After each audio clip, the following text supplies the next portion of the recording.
जरा सोचो, अगर तुम्हें 40 करोड़ रुपए दिए जाएं, वो भी सिर्फ इस चीज के लिए कि तुम्हें बस एक बड़े से व्हाइट रूम में लगातार 50 दिनों तक बिना बाहर आए रहना है। कुछ ऐसा ही होता है केट और माइक के साथ। कहानी की शुरुआत में हमें एक कपल केट और माइक को एक बड़े से व्हाइट रूम में घूमता हुआ दिखाया जाता है। इस रूम में सभी चीजें व्हाइट कलर की थी। दरअसल केट और माइक पर वुआन नाम की एक डॉक्टर एक्सपेरिमेंट कर रही थी, जिसमें इन दोनों को इस व्हाइट रूम में लगातार 50 दिनों तक बिना बाहर आए रहना था। और अगर वो दोनों उस रूम में 50 दिन तक रुक गए तो उन्हें $5 मिलियन यानी 40 करोड़ रुपए इनाम के तौर पर मिलेंगे। लेकिन अगर उन दोनों में से किसी एक ने भी हार मानी तो ये इनाम घटकर $1 मिलियन यानी 8 करोड़ रुपए ही रह जाएगा। इस एक्सपेरिमेंट के रूल के हिसाब से इस रूम में उन दोनों के अलावा और कोई नहीं रहेगा, न ही वो किसी से मिल पाएंगे और इनके पास एंटरटेनमेंट का भी कोई जरिया नहीं होगा। अब ये दोनों बहुत खुश थे क्योंकि इन्हें लग रहा था कि ये पैसे कमाने का सबसे आसान तरीका है। यहाँ पर ये आपस में डिस्कस करने लगते हैं। केट माइक से कहती है कि मैं इन $5 मिलियन से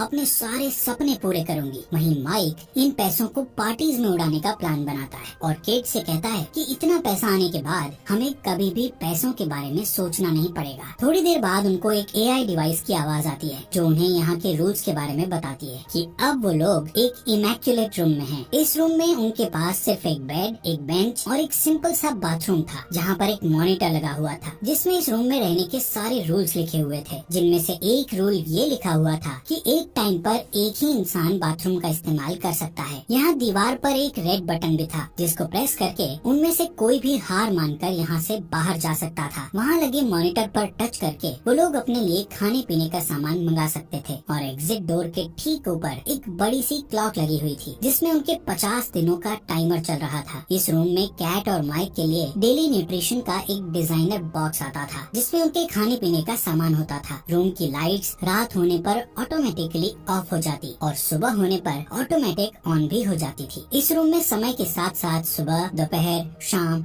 और रात होने की अनाउंसमेंट AI डिवाइस से की जाती थी, जिसका मतलब होता था कि अब उन्हें आराम करना चाहिए। स्क्रीन पर टच करके वो अपने लिए अलार्म भी लगा सकते थे। माइक यहाँ ऐसे रहने लगता है जैसे कि उसके वेकेशन चल रहे हों, इसलिए वो हर रात देर से सोता था। वहीं केट अपने लिए एक अलार्म सेट करती है ताकि वो अपना एक रूटीन बना सके। अब वो दोनों अपनी पहली रात यहाँ एक ही बिस्तर पर बिताते हैं। सुबह होते ही केट नहाने के लिए बाथरूम में जाती है और वहाँ शीशा देखती हुई खुद को कहने लगती है कि हमें इस चैलेंज को हर हाल में जीतना है। नहाने के बाद वो अपने कपड़े बाथरूम की लॉन्ड्री में धोने के लिए दे देती है, जिसके बदले में उन्हें सिंपल सा प्लेन पजामा और T-शर्ट्स मिलती हैं। वो दोनों आपस में मस्ती करते हुए कहते हैं कि चलो, इन लोगों ने कम से कम उन्हें रंगीन कपड़े तो दिए। कुछ टाइम बिताने के बाद केट सोचती हुई माइक से बोलती है कि आखिर डॉक्टर वुआन ये एक्सपेरिमेंट क्यों कर रही है। माइक केट से बोलता है कि मुझे इसके बारे में नहीं पता। उन दोनों को बस इतना पता था कि उन्हें 50 दिनों तक यहाँ रहना है, जिसके बदले उन्हें 40 करोड़ रुपए मिलेंगे। इसके बाद माइक और केट खुद को बिजी रखने की कोशिश करते हैं। केट अपना मन शांत करने के लिए मेडिटेशन करने लगती है। वहीं माइक घूर घूर कर उस क्लॉक की ओर देख रहा था जिसमें 50 दिन का टाइमर चल रहा था। बैठे बैठे माइक अजीब अजीब सी बातें सोचने लगता है, जैसे कि यहाँ की दीवारों का रंग सफेद ही क्यों किया गया है। केट उसे बार बार कहती है कि उसे लगातार उस क्लॉक की ओर नहीं देखना चाहिए, बल्कि उसे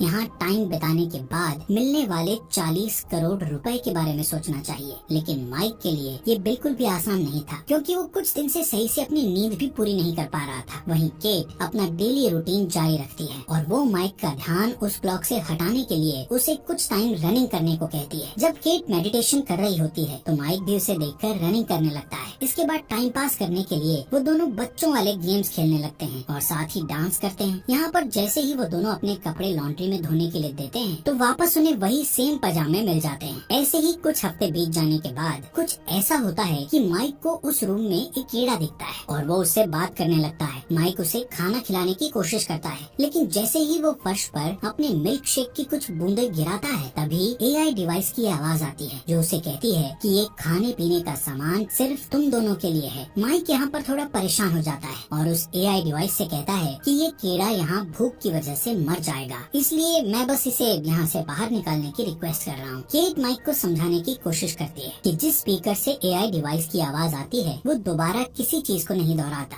लेकिन माइक केट केट से कहता है कि मुझे इस कीड़े को बाहर निकालना ही पड़ेगा वरना ये यहीं पर मर जाएगा। इतना कहता हुआ वो उस रूम में लगे रेड बटन की ओर जाने लगता है। यहाँ पर इन दोनों के बीच बहस होने लगती है। केट कहती है कि वो बटन दबाने पर हम ये चैलेंज हार जाएंगे और उन्हें यहाँ से खाली हाथ बाहर निकाल दिया जाएगा। हालांकि माइक बाहर नहीं जा रहा था, वो बस उस कीड़े को बचाने की कोशिश कर रहा था। इसके बाद माइक उस कीड़े को नीचे रखकर केट को कहता है कि ये कीड़ा एक लिविंग थिंग है और तुम्हें इस पर जरा सी भी दया नहीं आ रही। जिस पर केट उससे कहती है कि तुम्हें ऐसा इसलिए लग रहा है क्योंकि तुम एक वेजिटेरियन इंसान हो। ऐसे ही काफी देर तक इनकी बहस चलती है और गुस्से में केट वहाँ से आगे बढ़ने लगती है कि तभी बातों ही बातों में गलती से उसका पैर उस कीड़े के ऊपर टिक जाता है, जिससे वो कीड़ा वहीं पर मर जाता है। केट माइक से बोलती है कि ऐसा उससे गलती से हुआ है, लेकिन माइक ये मानने को तैयार नहीं होता और गुस्से में आकर वो एक कोने में अपना पूरा दिन बिता देता है। इस रूम के रूल्स के अकॉर्डिंग उन्हें 2 ट्रीट्स लेने की परमिशन थी, इसलिए माइक केट से कहता है कि मैं अपनी एक ट्रीट लेने वाला हूँ। केट उसे याद दिलाती है कि ऐसा करने से उनके प्राइज मनी से $1,00,000 कम हो जाएंगे, इसलिए वो माइक को ऐसा करने से मना करती है। लेकिन फिर भी माइक अपनी ट्रीट लेने चला जाता है और बदले में उसे एक ग्रीन कलर का स्केच मिलता है। माइक कहता है कि इससे तो उसका कुछ होने वाला नहीं है, फिर भी कम से कम अब दीवार पर आर्ट बनाकर टाइम पास तो कर ही सकता हूँ। अब जैसे ही कैट उसे दीवार पर ड्राइंग करते हुए देखती है तो वो उससे खुद का पोर्ट्रेट बनाने को कहती है, जिस पर माइक भी उसका पोर्ट्रेट बनाने लगता है। काफी टाइम बाद केट बोर होकर यहाँ से चली जाती है क्योंकि वो माइक के लिए एक मॉडल नहीं बनना चाहती थी। वहीं माइक तब तक ड्राइंग करता रहता है जब तक वो उस स्केच को खत्म नहीं कर देता। वो पूरे बाथरूम और टॉवल को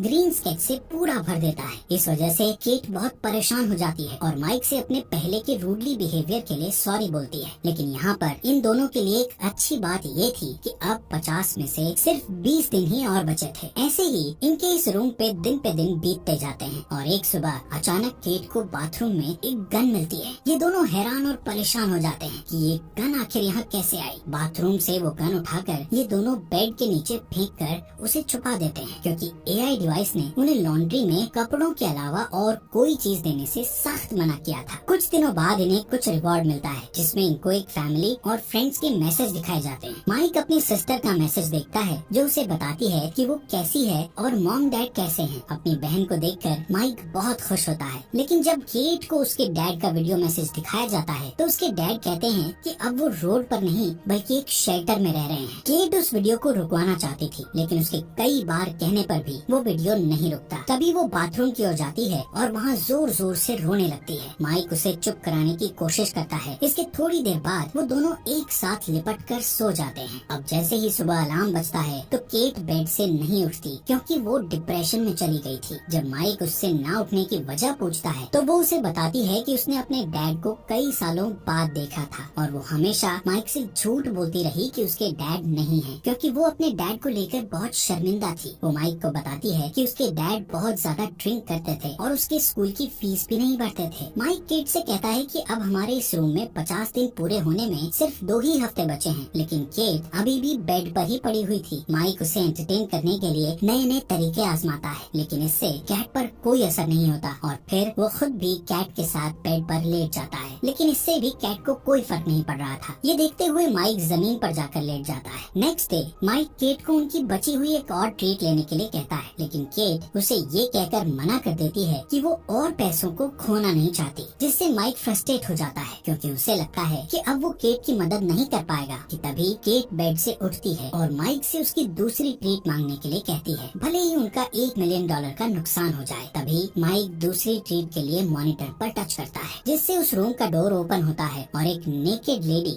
रूम के अंदर आती है जिसका नाम साइमन होता है। उसको ऐसे नेकेड देखकर माइक हैरान हो जाता है। साइमन भी डॉक्टर वान के इस एक्सपेरिमेंट के बारे में कुछ नहीं जानती थी क्योंकि इस रूम में केट और माइक के साथ सिर्फ 24 घंटे ही गुजारने थे। केट माइक से कहती है कि वो अपनी टी शर्ट उतारकर साइमन को दे दे ताकि वो थोड़ा बहुत अपने आप को कवर कर सके। साइमन माइक की ड्राइंग को देखकर उसकी तारीफ करने लगती है, जिससे केट को और भी ज्यादा गुस्सा आता है। रात होने पर माइक उन दोनों लड़कियों को बेड बेड पर सोने के लिए कहता है और खुद जमीन पर सो जाता है। जिसके बाद केट को इन दोनों की हरकतों से बहुत ज्यादा चिढ़ हो रही थी, इसलिए वो माइक को भी बेड पर सोने के लिए बुला लेती है और खुद इन दोनों के बीच में सो जाती है। यहाँ पर पूरी रात केट को चैन से नींद नहीं आती और सुबह जब वो उठती है तो वो देखती है कि साइमन बेड पर नहीं है। ये देखकर वो सोचती है कि शायद साइमन यहाँ से जा चुकी है, लेकिन दरअसल साइमन बाथरूम में थी और वहाँ वो बिना कपड़ों के नेकेड घूम रही थी। केट ये चीजें और झेल सकती थी, इसलिए वो शांत रहती है। इसके बाद वो तीनों रूम में यहाँ वहाँ डांस करना स्टार्ट कर देते हैं, एक दूसरे को किस करने लगते हैं। इससे माइक को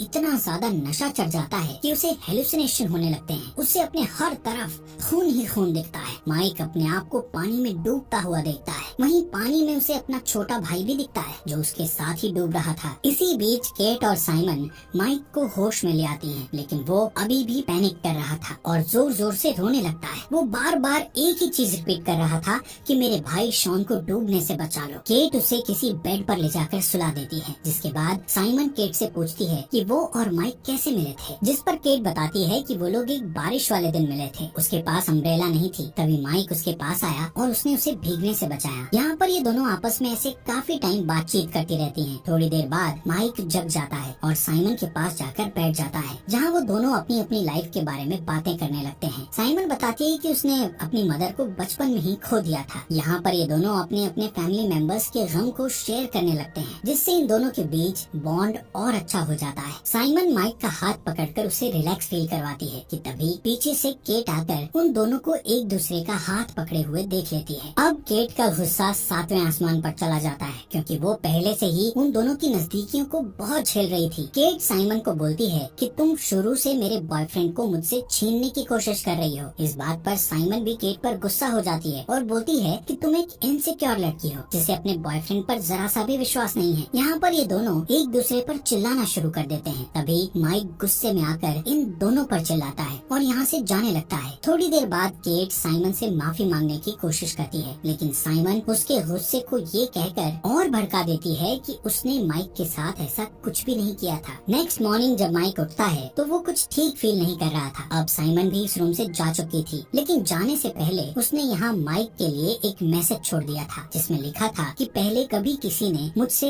इतना प्यार नहीं किया। केट ये मैसेज माइक को दिखाती है और उस पर भड़कने लगती है कि तुम मुझे चीट कर रहे हो। माइक केट को समझाता है कि जो भी साइमन ने लिखा है वो सब झूठ है। वो कहता है कि इस रूम में ये सब जानबूझकर किया जा रहा है ताकि वो दोनों आपस में लड़ें और हार मान लें। गुस्से में केट माइक को धक्का मार देती है, जिससे उसका सर दीवार से टकरा जाता है और उसके सर से खून बहने लगता है। माइक केट से दूर चला जाता है और उसे कहता है कि उसने कभी भी उसे धोखा नहीं दिया, तब भी नहीं जब वो न्यूयॉर्क चली गई थी। वो हमेशा चाहता था कि केट कभी भी अनकंफर्टेबल फील ना करे, इसलिए उसने अपने कई सारे दोस्तों से मिलना छोड़ दिया। उसने अपने कॉलेज की पढ़ाई भी पूरी नहीं की ताकि वो केट के साथ घर पर रह सके। जब वो डिप्रेस थी तब भी वो उसके साथ था और इन सब के बदले में उसे क्या मिला? बस उसका शक और नफरत। यहाँ पर केट माइक से माफी मांगती है कि मुझसे गुस्से में ऐसा हो गया। तभी माइक को बहुत अजीब सा फील होने लगता है। वो कहता है कि उसे डॉक्टर की जरूरत है। केट जल्दी से उसके लिए मिल्क शेक लाती है और एक टॉवल से उसके सर की चोट को कवर करती है, जिसके बाद वो माइक को कहती है कि उनके इस रूम के कॉन्ट्रैक्ट में मेडिकल रिसोर्सेज के बारे में नहीं लिखा। माइक ये सुनकर बिल्कुल भी विश्वास नहीं कर पाता कि वो केट से क्या सुन रहा है। वो केट से पूछता है कि क्या सच में